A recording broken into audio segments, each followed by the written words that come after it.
Welcome to the TJ Malden Leadership Podcast, where we talk about life, leadership, and the gospel. What's up, everybody? I'm so glad. I say it every year, all the time, every season. I'm so glad that you trust us and take a little time to hang out with us. And we are starting season 4, episode 1 of the TJ Malden Leadership Podcast. Today, this one I've been really excited about. And y'all know, we take that break. I guess it's like a 2-month break where you have to hang out and you're like, man, there's no episodes dropping. What in the world's going on? Well, we're all sleeping.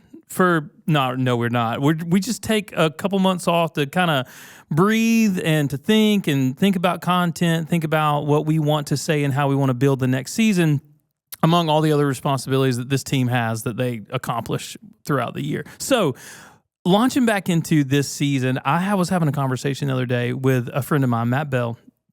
He runs a non-medical home health care business in Athens, Georgia, called Home Instead. And they are not a sponsor of the show, though that was a pretty good plug. We were having this conversation, and Matt's story, I'll probably have him on sometime this season, but Matt's story is really, really cool. Matt worked with his mom. They were business partners in another business, which is in the same field and in the same company. And I mean, Matt just spent years and years and years just grinding, working, creating systems, learning software, doing all of these things to better the business. Well, he bettered it in such a way that it grew, it expanded. He was able to align the office together, create new vision, and had really good influence to the point where they were able to sell the business, and so he was kind of at this crossroads, and he had this huge opportunity to buy another business and to launch into this new life, a new place without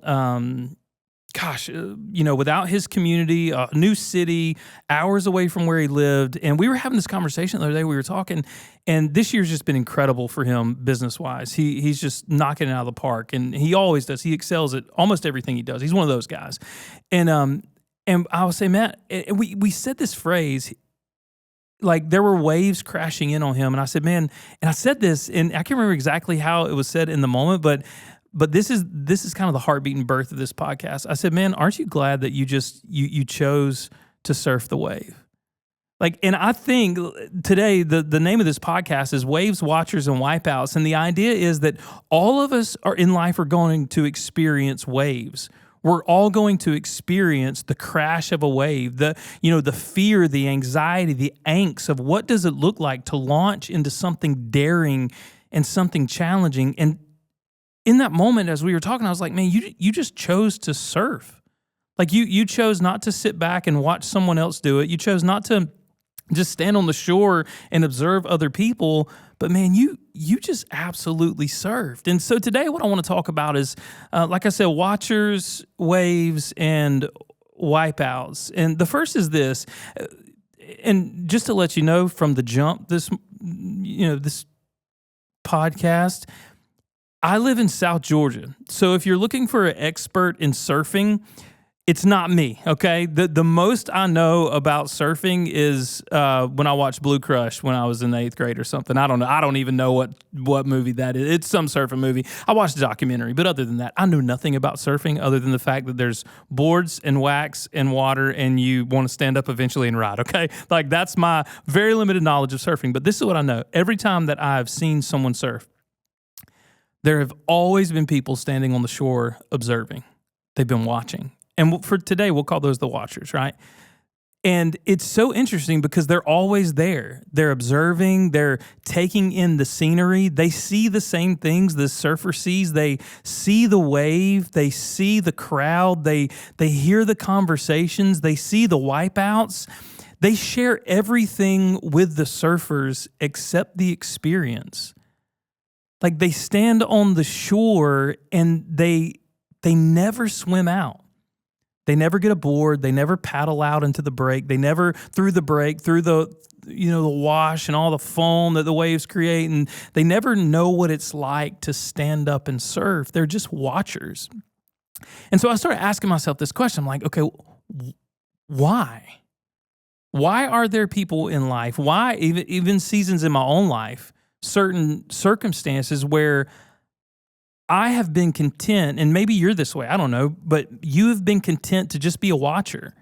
And so I started asking myself, why? What's the reason that holds people back from swimming into the water and getting on the board? And we could probably list a bunch of them, right? Like, well, TJ, I watched Jaws when I was, in middle school, and never again will I enter the ocean or whatever it is. But the reality is, at some point, it's just a lack of confidence. There's this wrong internal messaging, and sometimes from external communication, right? Like at some point, someone was watching and they saw someone crash and they said, I don't want to risk that. Or they watched Jaws, or they watched Shark Week on the Discovery Channel, and they said, man, there's just too many dangerous things in the ocean for me to ever go in. And so there's this lack of confidence, and there's this experience of fear that we're going to talk about even in just a minute a little more, but it holds people back.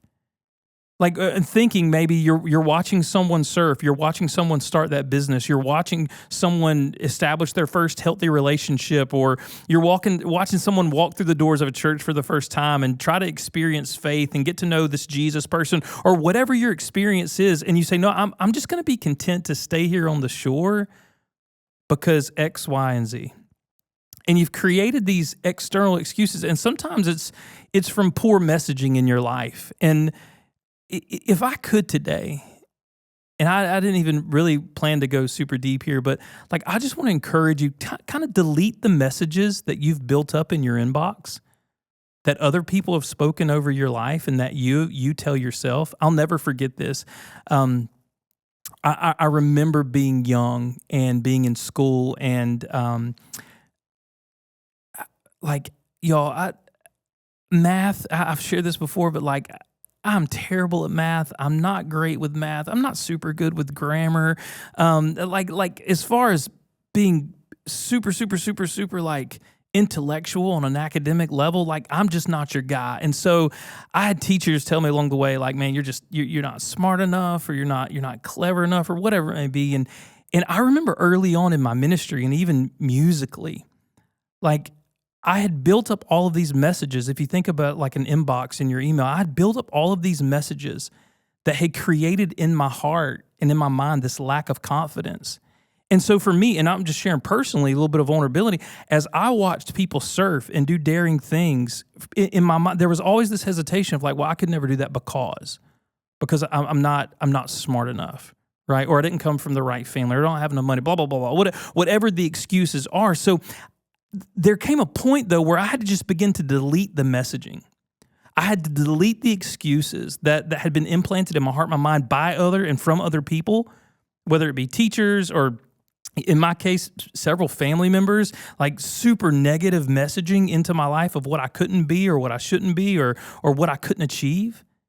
And so it's not as simple as it sounds, but you have to begin to push that delete button, right? Like dilute that negative messaging that's ultimately, what I believe, being a Christian, from the enemy to steal, kill, and destroy the hope of God in your heart and the dreams that he's implanted into your spirit.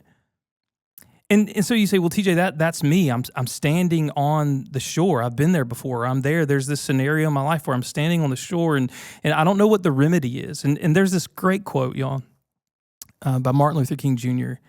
And he said this. He said, you don't have to see the whole staircase. You just have to take the first step. And so you say, TJ, well, how do I overcome this fear? How do I begin to build confidence where I've had this lack of confidence? Or how do I begin to change the narrative in my own heart and my own mind about my future, about my dreams, about my ministry goals, about my business, my marriage, my parenting, whatever it is? How do I do it? Take one step into the water. Like that would be my encouragement today. Take one step that pushes back against the lie that you're not enough. You're not smart enough. You're not pretty enough. You're not brave enough. You're not bold enough. You're not whatever enough.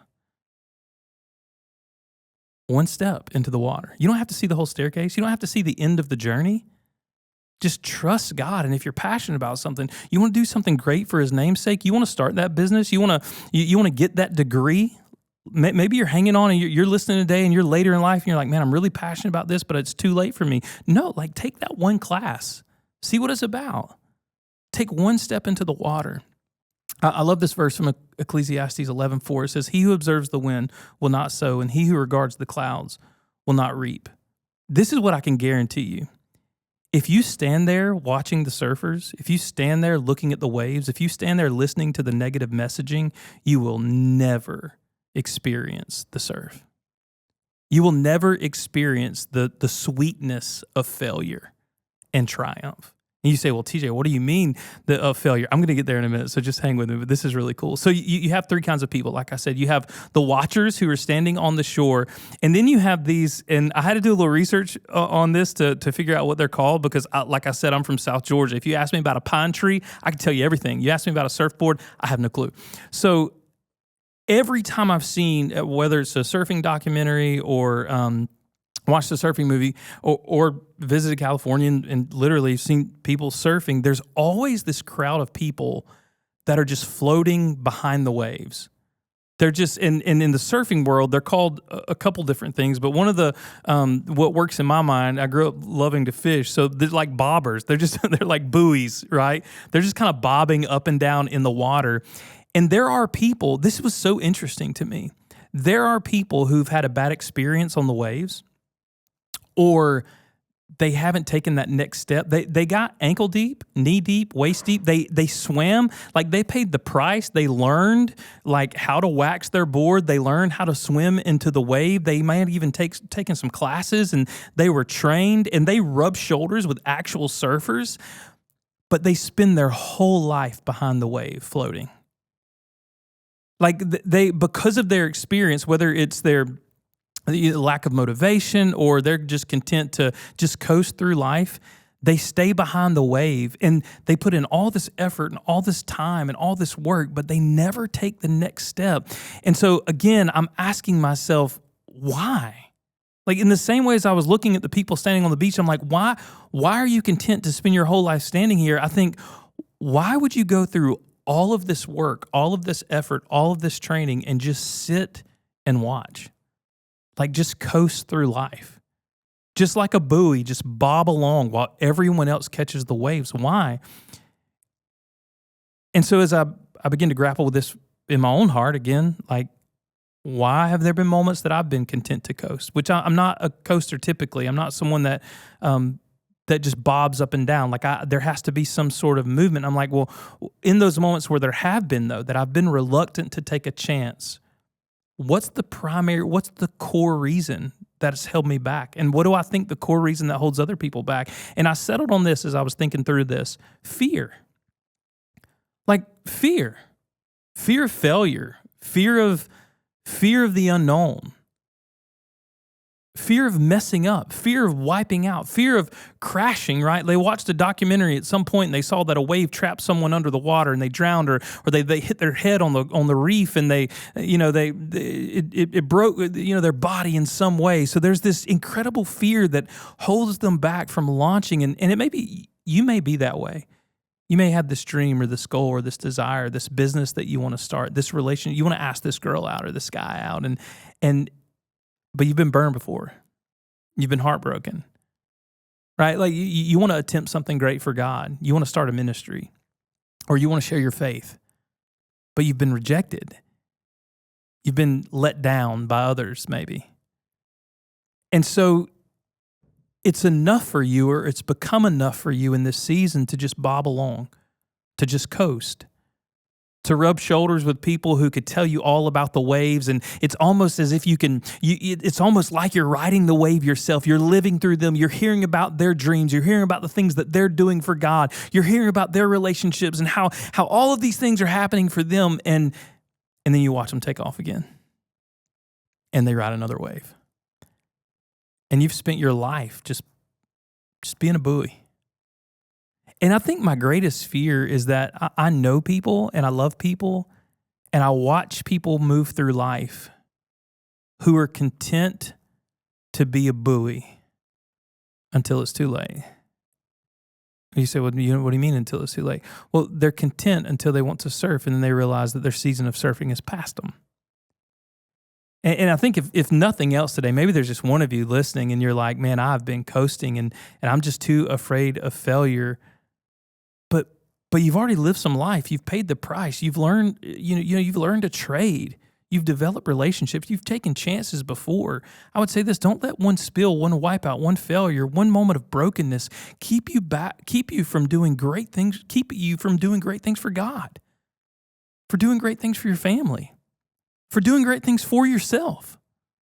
There's a verse that I came across not long ago in Proverbs 12:27. I've been doing this new thing the last 211 days, and I've been reading a proverb or a psalm. I'm in Ecclesiastes now. Actually, last night was Ecclesiastes 5, but when I was in Proverbs 12, this verse really hit me. I don't know, 100 days or so ago, or 50, I guess. This is wild. Whoever is slothful will not roast his game, but the diligent man will get precious wealth. Now, I stumbled into this proverb because I realized that in my life, I had gone all in with God in a lot of ways, but never personally selfish, selfishly purposeful or personally. And so I cultivated this new thing to where I'm just giving you some context for this verse. Every night before I go to sleep, the very last thing that I do, no matter what's going on in my life, for the last 211 days, the very last thing that I do is I pull out a notebook, a very small notebook, so that I don't feel pressure to write a bunch, and I pull out the scriptures, and I just spend a few minutes reading a chapter, and then taking one of those verses and having a conversation with God about that verse. And it was in the middle of that little discipline that I incorporated, that I found this verse, Proverbs 12:27, whoever slothful will not roast his game, but the diligent will get precious wealth. And when I read that, I thought, man, this is so true of so many people. Like, they go on the adventure, they do the work of harvesting the game, of preparing the weapon, or building the trap, catching the game, but then they stop halfway through the process and they never have the meal. They never cook the game. They never celebrate with their friends. And so they just kind of move halfway through life, their whole life. And what I realize is there's so many people coasting and just bobbing through life that you've done most of the work. You haven't cooked the dinner. You haven't cooked the game. You haven't launched off the wave. And so my heart for you is this. My heart for myself is that you would not let the fear of failure, the fear of the unknown, keep you from doing that which you really desire to do for God, for your family, for yourself, for your finances, for your future. That you don't get caught somewhere in the middle watching everyone else live a life that you wish you could live because you're too afraid to take the dive. So you have your watchers who are standing on the shore. You have your bobbers, those that are coasting along. And then the last one I want to talk about are the wave riders, right? Like, this is what I love. At some point, the one that rides the wave have been in every category, right? At some point, they were watching a surfer and they thought, well, that looks cool. They begin to think about what it might be like to surf, right? So then they said, well, let me grab a board. Let me pay a price. Let me take some lessons. And then they went and they bobbed for a while. They watched these experienced surfers go, and they probably sat around and listened to them talk. But there came a day where they said, you know what? I'm going to go. Like, I'm going to launch. They made a choice. They got to the beach. They got their board. They paddled out. And at some point, they just said, I'm just going to absolutely freaking send it. All right? They walked past the observers. They endured criticism. They paddled around the bobbers. And they launched knowing, check this out. And this was so, for me, pivotal as I was thinking about this. They launched knowing that failure wasn't a possibility, but that it was absolutely guaranteed. Track with that for a minute. They dove off that wave knowing that failure was not a possibility, but it was imminent. They had watched the greatest surfers of all time wipe out. They had watched those that knew everything there was to know about surfing absolutely crash and burn. And they went anyways. Because here's the reality. Every single one of us, you want to attempt great things for God. You want to attempt great things in your life. Heck, you just want to be faithful and live a marginally fun life for the glory of God and for the good of your family. You are absolutely going to fail. You're going to make mistakes. But you can't let that keep you bobbing along without ever doing anything. You got to choose at some point to jump off the wave, to dive in, to go all in on something for the glory of God and for the good of other people. You got to dance, man. You got to surf. At some point, who cares if you wipe out? Like what's the deal? At the end of the day, like what would be the thing that's holding you back today? Well, TJ, like what if someone thinks I'm a fool? They will. What if someone criticizes me? They will. What if someone doesn't like me? That's a guarantee. If you want to do anything in this life, you're going to have critics. You're going to have people that deride you and don't like you, and there's going to be people that resist you. Who cares? Like, they're not the ones that get to surf. You are. They're not the ones that get to dance. You are. Nietzsche said this quote, and I love this quote from Nietzsche. He said, "Those who were seen dancing were thought to be insane by those who could not hear the music." Those that were seeing surfing, those man, the watchers standing on the shore look at the surfer taking on that incredible wave, and they say they are crazy. It's because they've never known what it was to dance. They've never experienced the rush of the wave and coming out the other side into the surf. They don't know what that feels like. And so I began to ask myself again in this, like, what takes you from being someone that just bobs along to someone that dives in? And I think it can be as simple as this, and I'm sure there's a whole host of reasons, but I think it's as simple as deciding that you're not going to settle. Like you just have to make a conscious choice, right? Like, I'm going to decide I'm not going to settle anymore. And then you put to that decision, that thought life decision, you begin to put some feet to that faith. You take action and put in some effort, and there's going to be trial and error, and there's going to be suffering, but man, there's going to be joy because you're going to get to dance. In whatever department it is, whether it's your work, your job, your hobbies, your parenting, relationships, whatever it is, like, my heart for you, the reason we do this podcast is because, like, I'm not going to pretend that I know everything or that I'm even good at the things that I'm talking about half the time. Like, I just want you to think about these things with me because I'm thinking maybe at some point we get to dance together. Like, maybe we think through these things enough and we grapple with some of these things in our hearts and our minds that a few of us, even if it's just one of you or two of you, a few of us, like, we just take a leap out of that bobbing, buoy type lifestyle, and you freaking attack the wave and you become a surfer. That's enough for me. That maybe just one of you would dance. There's going to be suffering, there's going to be hardship, there's going to be criticism, there's going to be a million different things. But my God, let's not spend our lives just being a bunch of watchers, and even more sad, a bunch of bobbers, a bunch of buoys watching everybody else do what we dreamed of. And this is the last thing I'll share with you. And one of my favorite verses in Scripture, out of all my favorite verses in Scripture, is one of my favorite verses. 2 Timothy 1:7 says, "For God did not give us a spirit of fear, but of power, love, and self-control," or depending on the translation you may be reading, it says a sound mind. He gave us power, he gave us love, and he gave us self-control. He gave us a sound mind. And so I don't think unhealthy, irrational fear, I don't think poor messaging and self-criticism comes from God. I think that's the enemy trying to kill, steal, and destroy God's purpose in your heart and for your life. So my encouragement today would be, take the chance. Dive off the wave. See what it would be like to surf a while, and maybe even sprinkle some dancing in the middle of it, right? Remember, God did not give you a spirit of fear, but of power, love, and a sound mind. Like I always say, listen, I'm so grateful that you would take some time to hang out with us. I want you to think and consider. Always know that you can email into us and write if there's something you want us to talk about or something you're thinking about or questions that you have. TJ Malden Leadership Podcast at gmail.com. Thank you all so much for hanging out. We'll see you.